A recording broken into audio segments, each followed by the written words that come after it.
Hello YouTube, I'm back with another video. I got this cute little burgundy bob for you guys. It's a closure wig, so I just cut it up into a middle part, threw some crimps in it. I'm gonna show you guys how I did everything. Okay, so something that I do like rarely is I style the wig before I put it on my head. So the reason why I did this is because it was a bob, so it's clearly gonna be harder for me to crimp, you know, the back of my head and everything like that once I have it on. So I just decided to do it before I put it on my head. So I'm taking my hot comb and I'm just flattening the wig, making sure that everything is slick. I do take this like wax stick and just tame them flyaways that's up there.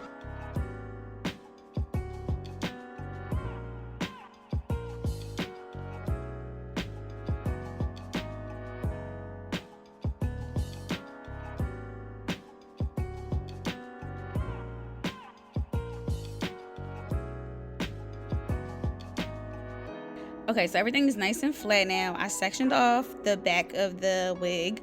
I'm using this big ass crimper. I could not find my little small crimper. I feel like one of my sisters got it, but we won't let them rock. I had to use my mom's fat ass crimper. I would not recommend this for bobs really because it's so big. So the crimps are not gonna be as defined. It's gonna look more like waves in the back.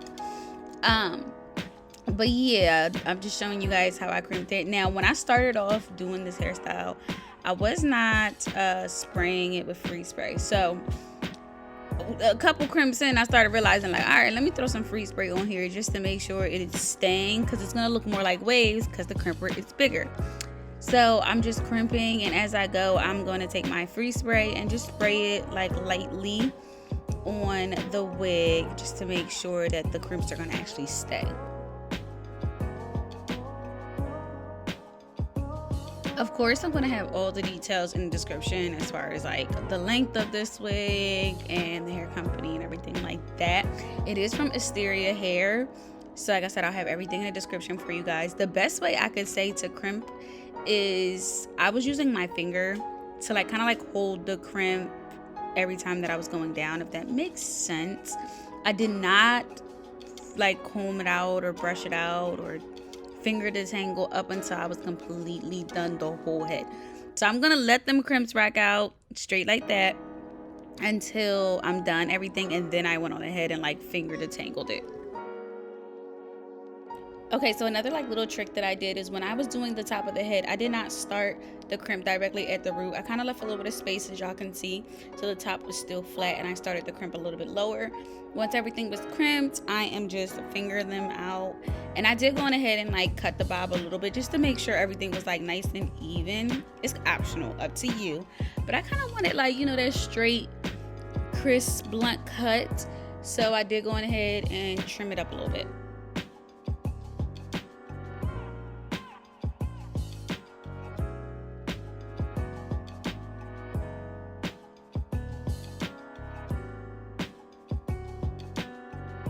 Okay, so now our wig is styled and it's time to put it on our head. So this is the hair company. It's from AsteriaHair. They sent me like a little cute little bag with like a wig cap and everything. So I went on ahead and did my balding cap already. If y'all want a tutorial on how I do my balding cap method for closures, comment down below. I'll be sure to do a video for you guys. I already went on ahead and went on my TikTok and did my balding cap method, like my updated one. So make sure y'all check that out. My TikTok is glambytai. But yeah, it's the inside of the wig. It has 3 combs and the straps. So now I'm just trying it on, see if I have to make any alterations, any changes, which I did because I had to cut it a little bit more. It wasn't as even for me. But you guys will tell the difference. Like, look at that side and then look at that side. Like, it's just, when I cut the ends, it just made everything come together, okay? So another thing that I really look for in when I'm doing these wigs, any type of hair company that sends me a wig that's already colored, I wash it, I bleach the knots, I do all of that, and the hair wasn't bleeding. So that is a very good sign, because especially reds, any type of burgundies or reds, they bleed. But yeah, I didn't know if I wanted to do a side part. I just left it in the middle. I ain't had time to play with it. But yeah, I did probably like 2 to 3 layers of glue. I'm putting the glue on and I spread it out with my finger. I only use my finger if I'm having closure wigs. Keep that in mind. I ain't using my finger just for anything. Oh yeah, and I went on ahead and forgot to take like the little side lace pockets, whatever these things are called. I take them off before I put the wig on, so I forgot. And in the middle of me putting my lace glue on, I remember like, oh shit, take that off.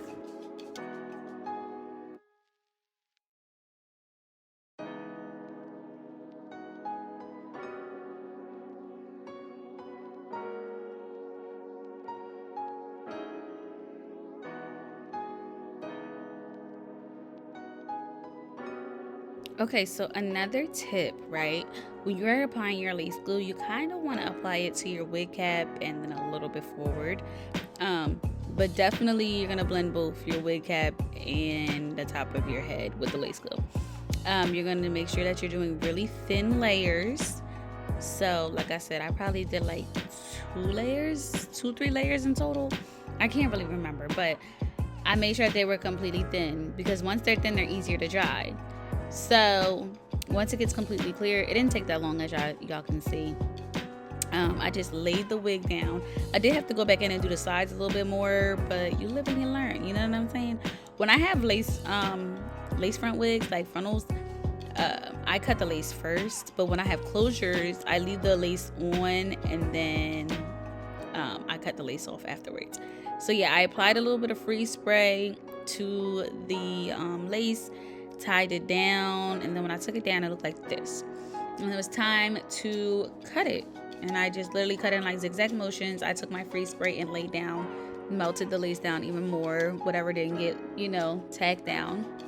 I'm taking out a little piece of hair that is going to be our baby hairs. I really was not a big fan of the knots on this wig, and I say that because when you have colored hair, it is harder to bleach the knots if it's already like pre-colored. If it's not pre-colored, then you know you can be more generous of how you apply the color to make sure that the knots are not colored. But I didn't have that option because the hair came colored already.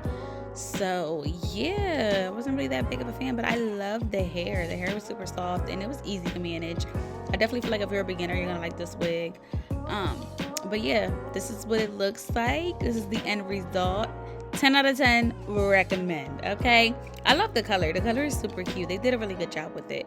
So you guys, thank you for watching. Check the description for all the details, and I will see you guys in my next video. Bye.